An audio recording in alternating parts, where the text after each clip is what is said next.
वजीर एक्साइज व सयाहत doctor V Srinivas Gaur ने कहा कि तेलंगाना मुल्क में सबसे ज्यादा फसल उगाने वाली रियासत और मुल्क को चावल फराहम करने वाली रियासत बन गई है। रियासती वजीर श्रीनिवास गौड़ ने महबूबनगर जिले के देवटीपल्ली गांव के करीब प्राइमरी एग्रीकल्चर कोऑपरेटिव सोसाइटी के जरिए एहतमाम कायम करदा अनाज की खरीदारी के मरकज का इफ्तिताह किया। बाद अज़ां रियासती वजीर श्रीनिवास गौड़ ने मीडिया से बात करते हुए बताया कि टीआरएस किसानों की हुकूमत है और जो किसानों की फलाह व बहबूद के लिए काम कर रही है।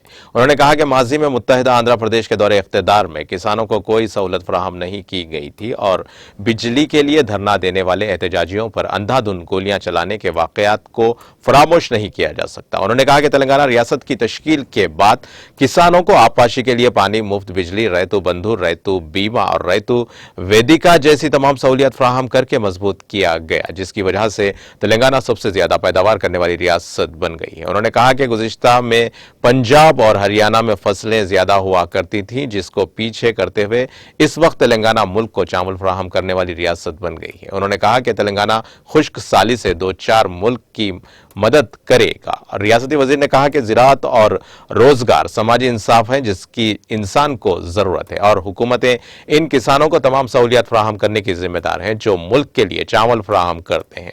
उन्होंने कहा कि मुल्क में किसान ईमानदार है और किसान अगर वाफिर मिकदार में फसलें उगाएंगे तो तमाम आवाम की खुशहाली यकीनी होगी। उन्होंने कहा कि अगर जिला महबूबनगर में पालामोरो रंगा रेड्डी लिफ्ट स्कीम मुकम्मल हो जाती है तो मजीद तरक्की होगी। उन्होंने कहा कि ज़राअत के अलावा जिले में तमाम शोबों को तरक्की दी जा रही है।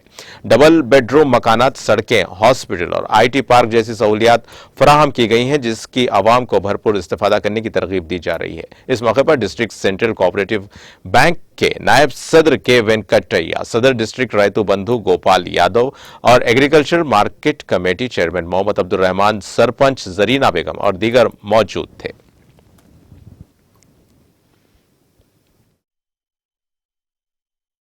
రైతుల గురించి ఆలోచన చేసే ప్రభుత్వం కనుకనే ఈ భారతదేశంలో రైతులకు ఉచిత కరెంట్ ఇవ్వాలనే ఆలోచన ఏ ముఖ్యమంత్రికి కూడా రాలేదు.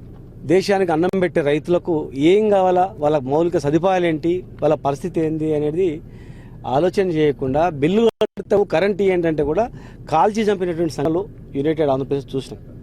ఈరోజు ఎక్కడ చూసినా కూడా రైతులు సంతోషం వాళ్ళ ముఖంలో.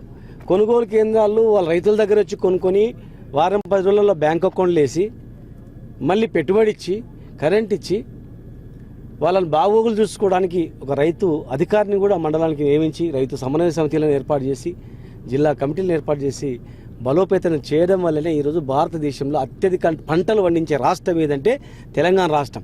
ఒకప్పుడు బీద రాష్ట్రం ఏదంటే తెలంగాణ రాష్ట్రం ఉండేది. ఈరోజు పంటలు పండించే దేశానికి అన్నం పెట్టే రైతులు ఎక్కడ ఉంటారంటే తెలంగాణ రీతిలో చేయడం జరిగింది. పక్కల కర్ణాటక ఉంది, భారతీయ జనతా పార్టీ అధికారంలో ఉన్నటువంటి పార్టీ. అక్కడ ఉచిత కరెంట్ ఉందా?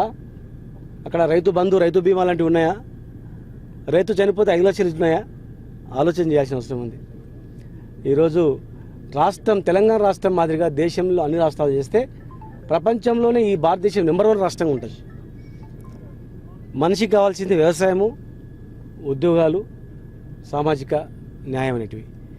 మరి వ్యవసాయం అనేది రైతులకు తెలంగాణ మాదిరిగా అన్ని రాష్ట్రాల్లో కావాలని చెప్పి ఎన్నో రాష్ట్రాలు కోరుకుంటూ ఉన్నాయి. దేశంలో పంజాబ్, హర్యానా ఎక్కువ పంటలు పండించే రాష్ట్రాలు రైతుల విధానాలు మార్చాలని ధర్నా చేస్తే కార్ల మీద ఎక్కి తొక్కి